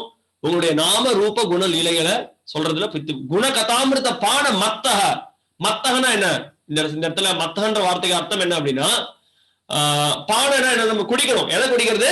குணகதாமிருதம், பகவானுடைய குணகதாமிருதம். அதுதான் நம்ம அதுதான் நம்ம எடுத்துக்கணும். எல்லா உயர்ந்த பக்தர்களும் இப்படிப்பட்ட ஒரு அற்புதமான கருத்தை வந்து வெளிப்படுத்துறாங்க. இதம் ஷரீரம் பரிணாம பேஷனம் பதத்யவஸ்யம் சதி சஞ்சி ஜர்ஜரம் கிமௌஷதீம் பிருச்சசீம் மூட துர்மதே நிராமயம் கிருஷ்ண ரசாயனம் பிப.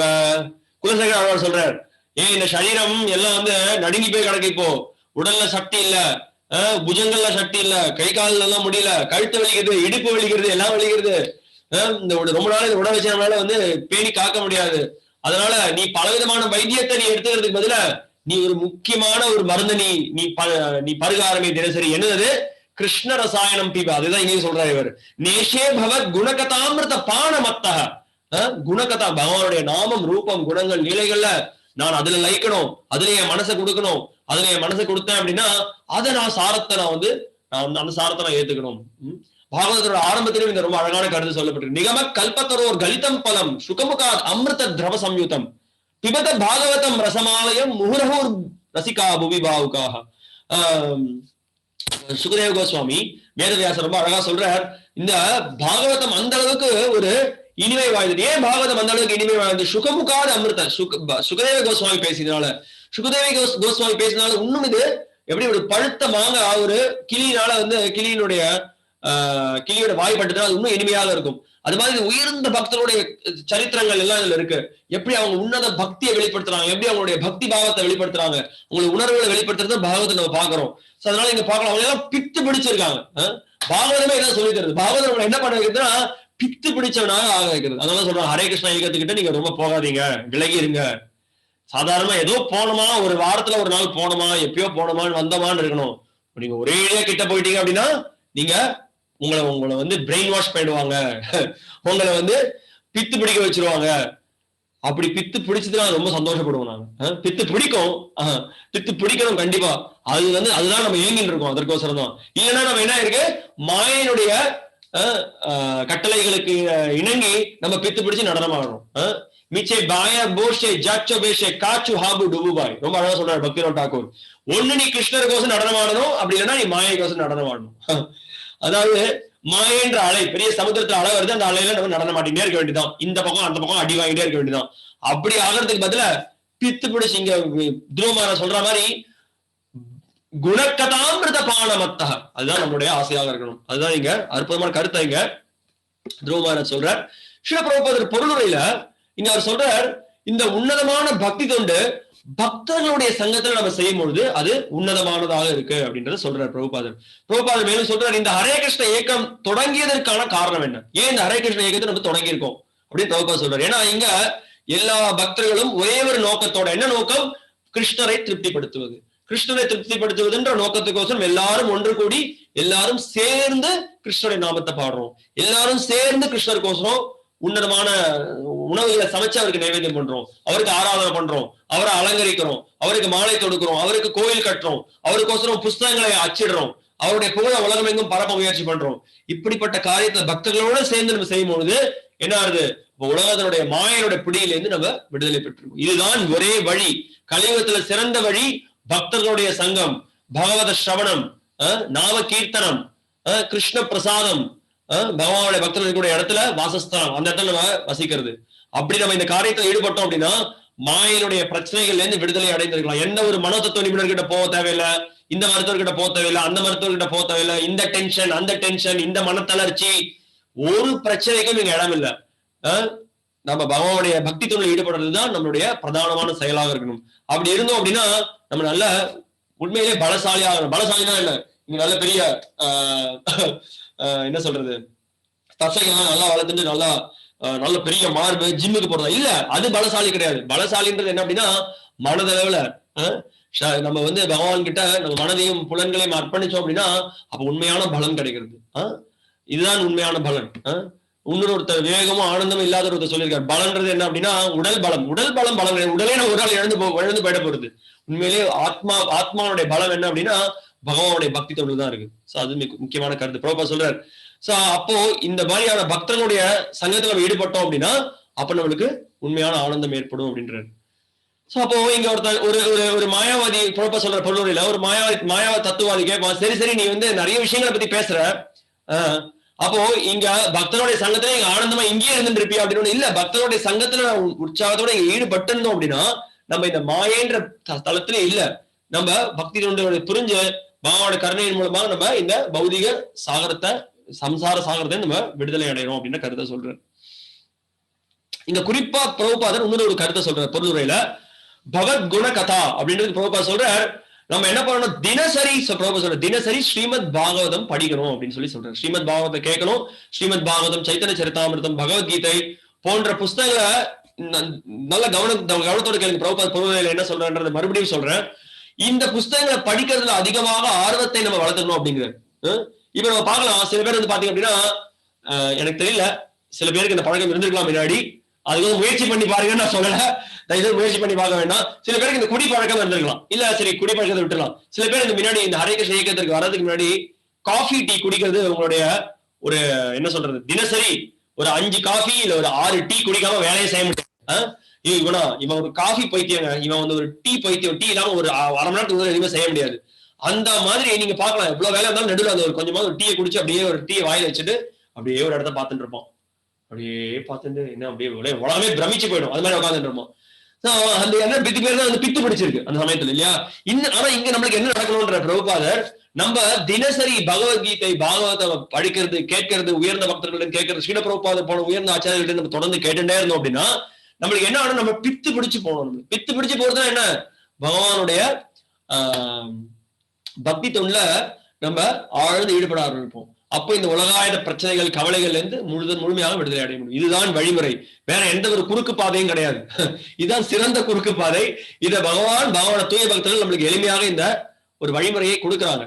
ஸ்ரீல பிரபுபாத சொல்றார், பொருளுரையில இன்னொரு அற்புதமான கருத்தை சொல்றார். இந்த சம்சார சாகரம், இந்த பௌதிக பிரபஞ்சத்தினுடைய கஷ்டங்களை விடுதலை அடைகிறது ரொம்ப எளிய வழிமுறையை இங்க தூய பக்தர்கள் நம்மளுக்கு வெளிப்படுத்துறாங்க. இன்னொரு அழகான ஒரு உதாரணத்தை கொடுக்கிறார். ஆரம்பத்துல நம்ம இந்த நிலையில இல்லாம இருக்கலாம். கண்டிப்பா நம்ம எல்லாரும் பட்டுண்ட நிலையில நம்மளுக்கு ஆர்வமே இருக்க மாட்டேங்கிறது. புஸ்தகத்தை எடுத்தா நம்மளுக்கு தூக்கமே வருது. ஒருத்தர் சொன்னார், எனக்கு தூக்கம் வரணும் அப்படின்னா நான் வந்து புஸ்தகத்தை தரப்பேன் அப்படின்னு. ஆரம்பத்துல பரவாயில்ல, நீ முயற்சி பண்ணு. ஆரம்பத்துல நீ முயற்சி பண்ணு, தினசரி படி, தினசரி படிக்க முயற்சி, தினசரி ஜபம் பண்ண முயற்சி பண்ணு. நம்ம தூய்மை அடைய ஆர்வம், அது நம்ம ஆர்வம் தன்னால அதிகரிக்கப்படும். ஏன்னா நான் திரும்பி நினைவுபடுத்துறோம் எல்லாருக்கும், நம்ம பண்ற செயல் ஏதோ செயற்கையான செயல் கிடையாது. செயற்கையான செயலா இருந்தது அப்படின்னா கண்டிப்பா அதனால எந்த பலனையும் அடைய முடியாது. இந்த ஜீவனுடைய ஸ்வரூபமே என்ன அப்படின்னா கிருஷ்ணனுடைய சேவை ஈடுபடுறது. இப்ப மாயினுடைய திரையினால நம்ம மூடப்பட்டிருக்கோம், சரியா? அதனால நம்மளுக்கு எதுவும் சரியா புரிய மாட்டேங்குதுன்னு தெரிய மாட்டேங்குது. ஆனா நம்மளுடைய நேர்மை, நம்மளுடைய ஆர்வத்தை கிருஷ்ணர் பக்கம் திருப்பினோம் அப்படின்னா, நம்ம 10 அடி எடுத்து வச்சோம்னா பகவான் 100 அடி எடுத்து வைப்பேன், இல்லையா? அதான் பகவானுடைய காருண்யம். அதனால நம்மளுடைய சிறிதளவு நேர்மை, சிறிதளவு உற்சாகம் நம்ம வெளிப்படுத்தினோம் அப்படின்னா கிருஷ்ணர் உடனடியாக நம்மளுடைய உற்சாகத்தை பார்த்து நம்மளுக்கு உதவுறாரு. சோ அதனால பிரபுபாத பொருளுரையில ரொம்ப அற்புதமான கருத்தை இங்க சொல்றார். மாங்காய் இருக்கு, இப்ப இன்னும் 2 மாசத்துல மாம்பழம் வரப்போறது, அதான் நம்ம எல்லாருக்கும் ஒரே நம்பிக்கை. மாங்காய் இருக்கு, மாம்பழம் இருக்கு. இந்த மாங்காய் ஆரம்பத்துல அதே நம்ம மாங்காய் தான் சொல்றோம், அது கொஞ்ச நாள் போக போக அது மாம்பழம் ஆயிடுச்சு. மாம்பழம் ஆகிறது வரைக்கும் நம்ம விடணும், மரத்துல விடணும். அதனால பக்தர்களுடைய சங்கத்துல எப்பயுமே இருந்தோம் அப்படின்னா என்ன காலம்தான், நம்ம அவருடைய அறிவுரைகளை கேட்டு பயிற்சி பண்ணிட்டே இருந்தோம் அப்படின்னா காலப்போக்கில் நம்ம தூய்மை அடைந்து நல்ல எப்படி மாம்பழம் பழுத்த பிறகு இனிமையா நல்ல சுவை நிறைந்ததா இருந்தோம், அதே மாதிரி நம்ம ஒரு தூய பக்தர்களாக ஏற்றம் பெறுவோம். அதுதான் முக்கியமான கருத்து. இன்னும் ஒரு ஸ்லோகத்தை நம்ம பார்த்துட்டு இந்த உபன்யாசத்தை முடிச்சுக்கலாம். தேனே ஸ்மரந்த்யதிதரம் பிரியமீஷமர்த்தியம் ஏச்சான் வதஸ் சுத சுஹ்ருத் கிருஹவித்ததாரா ஏத்வப்ஜனாப பவதீய பதாரவிந்த சௌகந்திய லுப்த ஹிருதயேஷு கிருத பிரசங்காஹ. ஸ்லோகம் 12 படிச்சது. நீங்க சொல்ற துருவ மகாராஜ் என்ன சொல்ற அப்படின்னா, உங்களுடைய தாமரை திருவடிகள்ல உங்களுடைய நாவி வந்து தாமரையை போன்று இருக்கு. உங்களுடைய பக்தர்களுடைய சங்கத்துல எவன் ஒருவன் எப்பயுமே உங்களுடைய உங்களுடைய தாமரை திருவடியிலே வரக்கூடிய அந்த சுகந்தம், அதுல ஆர்வம் கொண்டவனா இருக்கணும், அவன் இந்த உடல் மேல பற்று கொள்றது இல்ல. இப்ப நம்ம வந்து புதுசா எந்த விதமான முயற்சியும் எடுக்கணும்னு அவசியம் இல்லை. இந்த உடலால ஏற்பட்டிருக்கக்கூடிய மற்ற விஷயங்கள் மேல நம்ம ஏற்படக்கூடிய பற்று அதிகமாக இருக்குன்னு சொல்லி நம்ம கவலைப்படுறோம். ஆனா நம்ம வந்து தனிப்பட்ட முறையில இதை நிறுத்த அதை நிறுத்த நம்ம எதுவும் சொல்றது இல்லை. நம்ம சொல்றதுதான் என்ன அப்படின்னா, பகவானுடைய இப்ப சொன்ன கருத்துக்கள் தான். அவருடைய பக்தி தொழில நம்ம தீவிரமா ஈடுபட்டோம் அப்படின்னா நம்மளுக்கு என்ன ஆகுது, நம்ம உடனடியாக இந்த உடல்ற தளத்துல இருந்து விடுதலை அடைஞ்சிடணும். அதனால உடலை பத்தி நம்ம ரொம்ப சிந்திக்கிறதுல இருந்து நம்ம பக்தியை பத்தி சிந்திக்க ஆரம்பிக்கிறோம். அப்ப எல்லாமே அது இயற்கையாக எல்லாமே நம்ம வாழ்க்கையில எல்லா செயல்களும் நம்ம அற்புதமா நடக்கிறது. மற்ற யோகிகள் மாதிரி நம்ம வந்து கடுமையாக சில என்ன சொல்றது பயங்கரமான சில யோக வழிமுறைகள் எல்லாம் பயிற்சி பண்றது, நம்முடைய கவனம் எல்லாம் கிருஷ்ணரை திருப்திப்படுத்துறதுல இருக்கு, அவருடைய பக்தர்களை தீவிரமா பின்பற்றுவதில் இருக்கு. சோ அதுதான் நம்மளுடைய கவனத்தை செலுத்துறோம். சோ அதுதான் இந்த ஸ்லோகத்துல முக்கியமா பேசப்படுறது. பிரபுபாத் சொல்றார், ஒரு பக்தன் வந்து தன்னுடைய உடல் தளத்துல இருக்கிறதுக்கு எப்பயுமே விருப்பத்தை வெளிப்படுத்துறதுல தான் பண்ண வேண்டிய செயல்கள் எல்லாம் செய்யறான், அதே கடமைக்கோசரம் அதை செய்யறான், அதே சமயத்துல அவனோட முழு ஆர்வத்தையும் பகவானை திருப்திப்படுத்துறதுல அவன் ஈடுபடுத்துறான். சோ இதுதான் இந்த ஸ்லோகத்துடைய முக்கியமான கருத்துக்கள். மீதி இருக்கக்கூடிய மற்ற பிரார்த்தனைகளை வாரம் நம்ம பார்க்கலாம். சோ இது வரைக்கும் பேசின சில ஸ்லோகங்கள், சில கருத்துக்கள் உங்களுக்கு ஏதாவது சந்தேகங்கள் இல்ல ஏதாவது விமர்சனங்கள் இருந்தது அப்படின்னா தயவு செய்து உங்களுடைய கையை ரைஸ் பண்ணுங்க. கையை ரைஸ் பண்ணி சாட்ல ரைஸ் பண்ணி நீங்க சந்தேகத்தை நீங்க கேட்கலாம். அப்படி இல்லை நீங்க வந்து சாட்ல நீங்க மெசேஜ் அனுப்பலாம். ஹரே கிருஷ்ணா.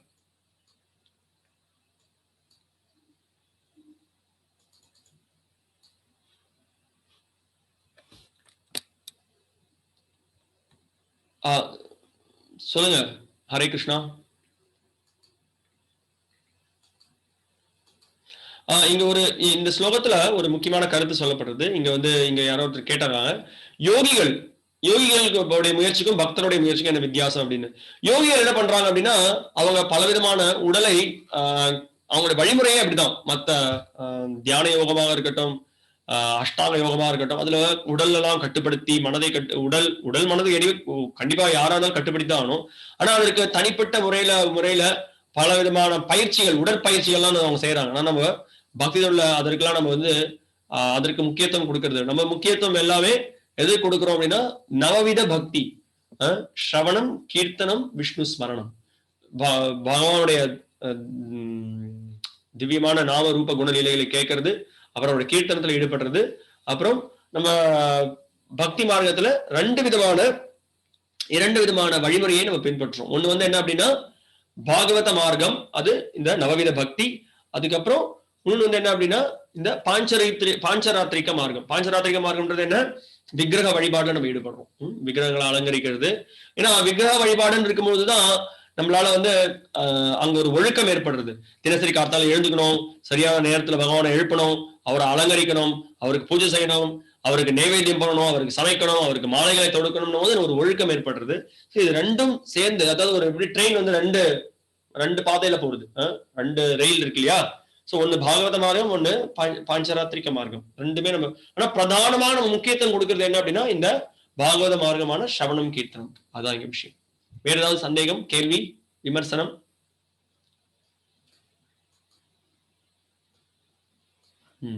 இன்னொரு ஒரு கருத்தை எனக்கு நினைவுக்கு வருது. என்ன அப்படின்னா, நம்மளும் இந்த மாதிரி ரொம்ப கருணையோட பகவான்கிட்ட பிரார்த்தனை பண்ணணும். எப்படி இன்னைக்கு ஒரு பக்தர் என்கிட்ட மத்தியானம் சொல்லியிருந்தார், எப்படி துருவனுக்கு பகவான் சங்கம் வச்சாரு, எனக்கு நான் ரொம்ப மந்தமா இருக்கேன், எனக்கு என்ன பண்றதுன்னு தெரியல அப்படின்னு சொல்லி நான் சொன்னேன்.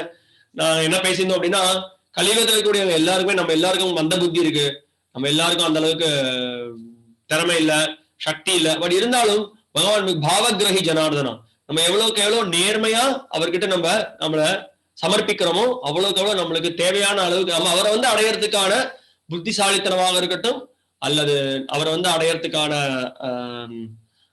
அவரை புரிஞ்சுக்கிறதுக்கான எந்த சக்திகள் நம்மளுக்கு தேவையோ அதை பகவான் நம்மளுக்கு கொடுக்குறாரு.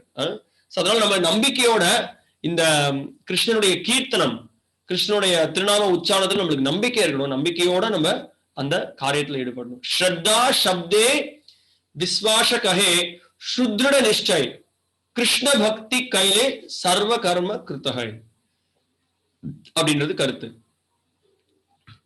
இங்க இப்போ இன்னொரு கேள்வி வந்திருக்கு. அந்த கருத்து, அந்த ஸ்லோகத்தோட அர்த்தத்தை சொல்றேன்.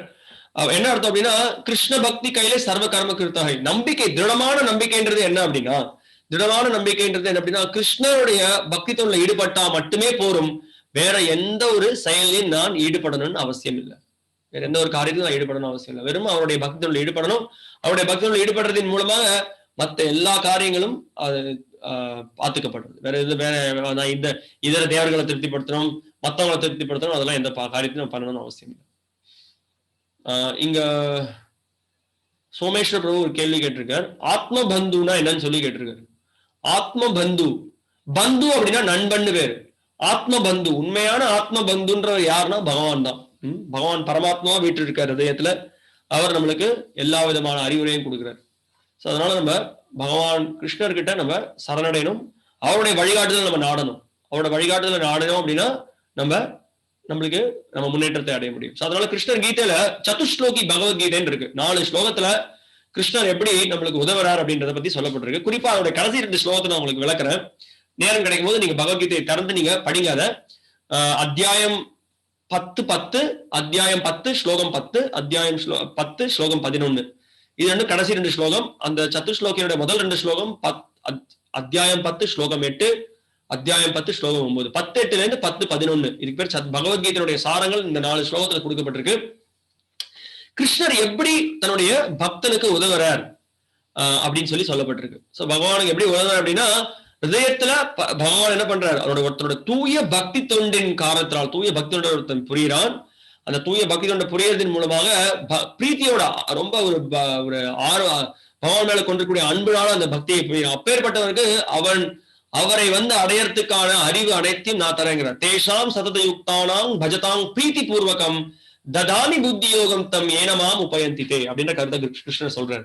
என்னை வந்து உபயந்தி, அதுக்கான வழியை நான் உபாயத்தை நான் ஏற்படுத்துறேன் அப்படிங்கிற. அடுத்தது கிருஷ்ணர் சொல்றார், தேஷாம் ஏவானுகம் பார்த்தம் அகம் அஜ்ஞானஜம் தமக நாஷயாம் ஆத்மகா பாவஸ்தோ ஞான தீபேன பாஸ்வதா. கிருஷ்ண சொல்றார், என்ன பண்றான், அவனுக்கு உதவுறேன், அவனோட ரேட்டை நான் உட்கார்ந்து ஞான தீபம், உண்மையான இந்த என்னை வந்து அறியறதுக்கான பக்தி தொண்டை புரியறதுக்கான அறிவை நான் அவனுக்கு தரேன். ஞான தீபம், அந்த வெளிச்சத்தை கொடுக்கறதன் மூலமாக அவன் அறியாமையிலிருந்து விடுதலை அடைகிறான்றார். மேலும் அதோடைய பொருளையில நீங்க பகவத்கீதையில படிங்க. இப்போ இன்னொரு ஒரு கேள்வி வந்திருக்கு, பத்மா அப்படின்றவங்க கேட்டிருக்காங்க. அவங்க என்ன கேட்கறாங்க அப்படின்னா, ஜபம் செய்யும் போது வேற ஏதாவது பிரார்த்தனைகள் பண்ணலாமா? இப்போ ஒரு முக்கியமான கருத்தை நம்ம புரிஞ்சுக்கணும். ஜபம் செய்யறதே ஒரு பிரார்த்தனை தான். பல பிரார்த்தனைகள் இருக்கு. அந்த பிரார்த்தனைகள்ல மிகவும் ஒரு உயர்ந்த பிரார்த்தனை இந்த ஹரே கிருஷ்ண மகாமந்திர ஜபம்.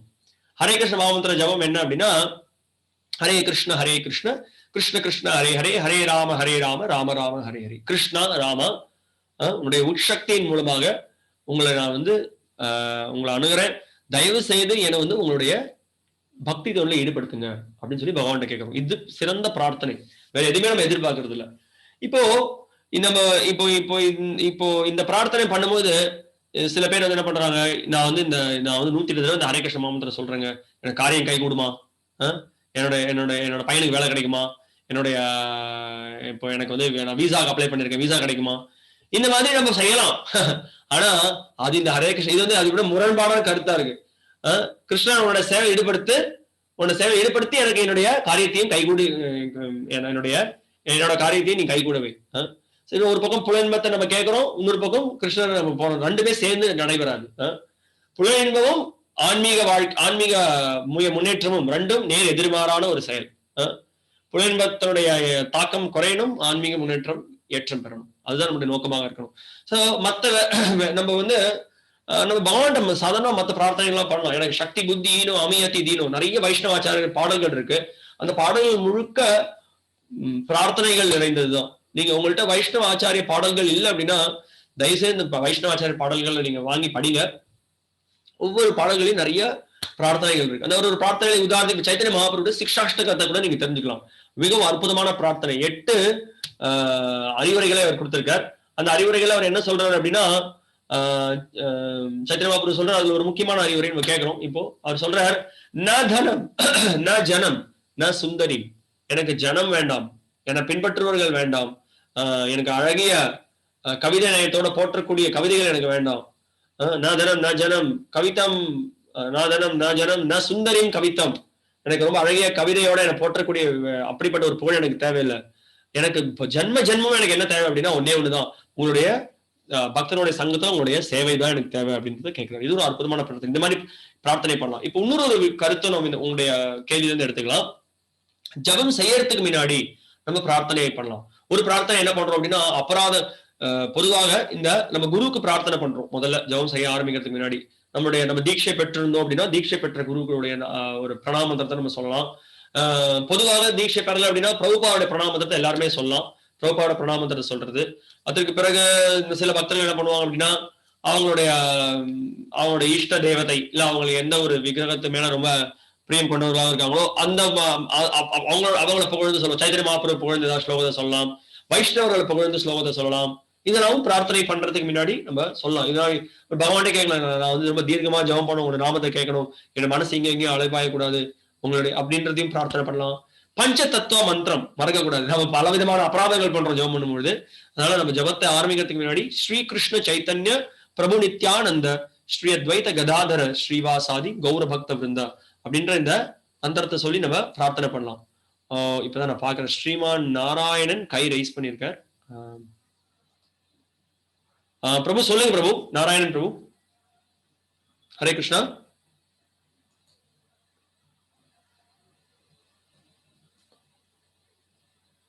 ஸ்ரீமான் நாராயணன் உங்களை அப்ப அன்மியூட் பண்ணிட்டேன், சொல்லுங்க.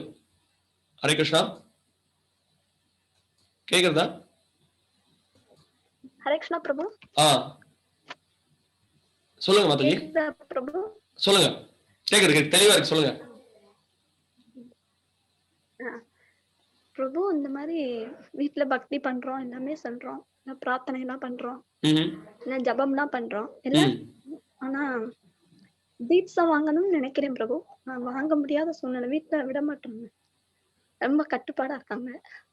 அதுதான். ஆஹ் எப்படி பிரபு அதை ஆஹ் தீட்சா நான் இந்த கவலைப்படாதீங்க. அதாவது வாங்கினா தான் இப்பேற்பட்ட ஒரு சூழ்நிலை நிறைய பக்தர்களுக்கு உலகத்துல இருக்கிறது உண்டு. எனக்கு தெரிஞ்ச ஒரு ரொம்ப நெருங்கிய உறவுல இருந்தவங்க கூட கணவன் வந்து மிகப்பெரிய அளவில் எதிர்ப்பு தெரிவிச்சார். குடும்பத்திற்கு எல்லாருமே எதிர்ப்பு தெரிவிச்சாங்க. அதனாலும் அவங்க ரொம்ப பொறுமையா பக்தி தொண்டில் ஈடுபட்டு இருந்தாங்க. பக்தி தொண்டில் ஈடுபட்டு இருந்தாங்க, ஜெபம் பண்ணியிருந்தாங்க, தினசரி பிரபுபாவோட புஸ்தகம் படிச்சுட்டு இருந்தாங்க. அதற்கு பிறகு சில சூழ்நிலைகள் கிருஷ்ணனுடைய கருணையின் மூலமாக மாறியது.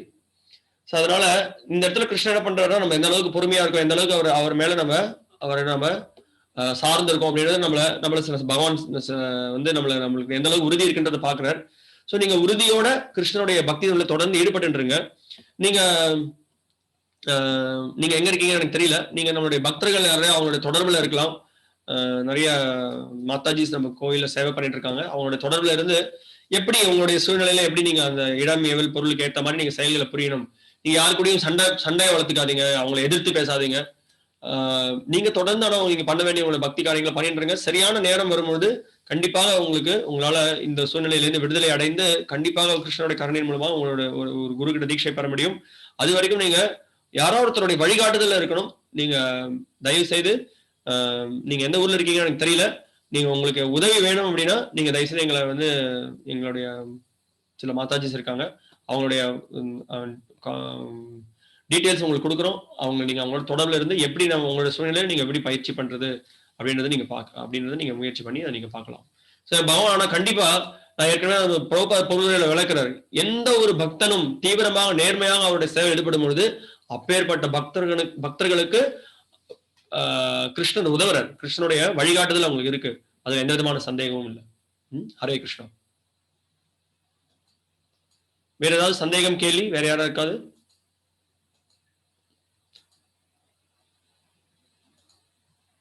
ஸ்ரீமன் நாராயண் பிரபு. எஸ் பிரபு, சொல்லுங்க பிரபு. ஹரே கிருஷ்ணான்னு எழுதிருக்கீங்க. உங்களுடைய கேள்வி எனக்கு எதுவும் வரல ஒன்றும். ஓகே ஓகே, வேற எந்த கேள்வியும் இல்லை. வேற யாருக்காவது கேள்வி இருந்தா நீங்க கை ரைஸ் பண்ணுங்க, இல்லைன்னா நான் வந்து இதோட நிகழ்ச்சியை முடிச்சுக்கலான்னு இருக்கேன். ஓகே, இங்க இன்னொரு ஒரு கேள்வி வந்திருக்கு. சோமேஸ்வர் பிரபு திருப்பி இன்னொரு கேள்வி கேட்கிறார். யதா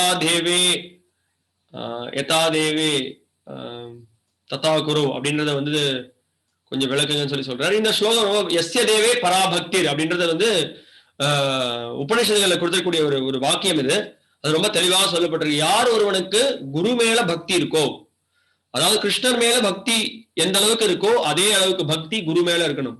குரு மேல முழு நம்பிக்கை தேவை, கிருஷ்ணர் மேலேயும் முழு நம்பிக்கை தேவை. குருவனுடைய கருணை இல்லாம கிருஷ்ணனுடைய கருணையை பெற முடியாது. யார் ஒருவனுக்கு அப்பேற்பட்ட நம்பிக்கை இருக்கோ அந்த நம்பிக்கை உள்ளவனுக்கு வேதத்தினுடைய சாரம், வேதத்தினுடைய உண்மையான சாரம் என்னன்றது அவனால மட்டும்தான் புரிஞ்சிக்க முடியும், மற்றவர்களால புரிஞ்சிக்க முடியாது. அதனாலதான் அங்கீகாரம் பெற்ற குரு கிட்ட நம்ம சரணடைந்து அவர்கிட்ட தீட்சை பெற்று நம்ம பக்தி தொண்ட பயிற்சி பண்ணணும். அப்படி நம்ம பண்ணோம் அப்படின்னா கண்டிப்பா நம்மளால பகவானோட கருணையை பெற முடியும். அதுதான் இந்த ஸ்லோகத்தினுடைய கருத்து. ஹரே கிருஷ்ணா. மிக்க நன்றி. மீண்டும் வரவாரம் நம்ம துருவனுடைய ஸ்துதியை தொடர்ந்து நம்ம கேட்கலாம். ஹரே கிருஷ்ணா. ஸ்ரீல பிரபுபாத கி ஜெய். ஸ்ரீமத் பாகவதம் கி ஜெய். ஹரே கிருஷ்ணா.